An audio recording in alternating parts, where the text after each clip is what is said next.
अध्यापक श्रीमती संगीता कोडान जी, विद्यालय प्राचार्य महोदय व अन्य अध्यापक तथा मेरे सहपाठियों, मैं हिमांशी कक्षा 12वीं की छात्रा आपके समक्ष एक कविता प्रस्तुत करना चाहती हूँ जिसका शीर्षक है शहीद। मेरी कविता कुछ इस प्रकार है।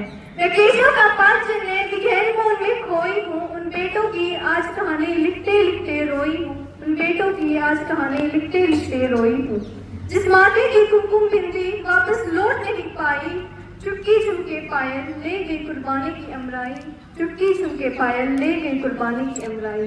कुछ बहनों की राखियां जल गई बर्फीली घाटी में, बेटी के गठबंधन खोए है कारगिल की माटी में, बेटी के गठबंधन खोए है कारगिल की माटी में। टूटी चूड़ी दूल्हा महावर रूठा कंगन हाथों का कोई मोल नहीं दे सकता, वासंती जज्बातों का कोई मोल नहीं दे सकता, वासंती जज्बातों का।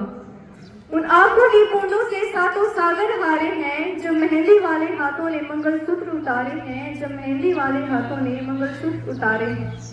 गीली मेहंदी रोई होगी छुपकर घर के कोने में, ताजा काजल छूटा होगा छुपके छुपके रोने में, ताजा काजल छूटा होगा छुपके छुपके रोने में।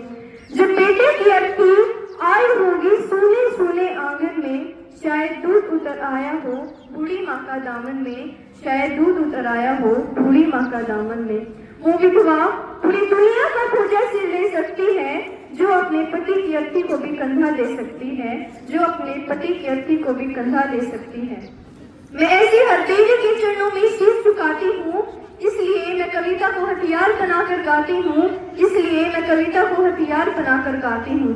जिन पेटों ने पर्वत काटे हैं अपने नाखूनों से, उनकी कोई मांग नहीं दिल्ली के कानूनों से, उनकी कोई मांग नहीं दिल्ली के कानूनों से। जो सैनिक सीमा रेखा पर तारा बन जाता है, उस कुर्बानी के दीपक से सूरज भी शर्माता है, उस कुर्बानी के दीपक से सूरज भी शर्माता है। गन कहानों पर तोपों के जो सीने अड़ जाते हैं, उनकी गाथा लिखने को तो अंबर भी छोटे पड़ जाते हैं, उनकी गाथा लिखने को तो अंबर भी छोटे पड़ जाते हैं। उनके लिए हिमालय कंधा देने को झुक जाता है, उस पर तो सागर की लहरों का गर्जन भी रुक जाता है, उस पर तो सागर की लहरों का गर्जन भी रुक जाता है। उस सैनिक के शव का दर्शन चित्र जैसा होता है, चित्र शहीदों का मंदिर की सूरज जैसा होता है, चित्र शहीदों का मंदिर की सूरज जैसा होता है। धन्यवाद।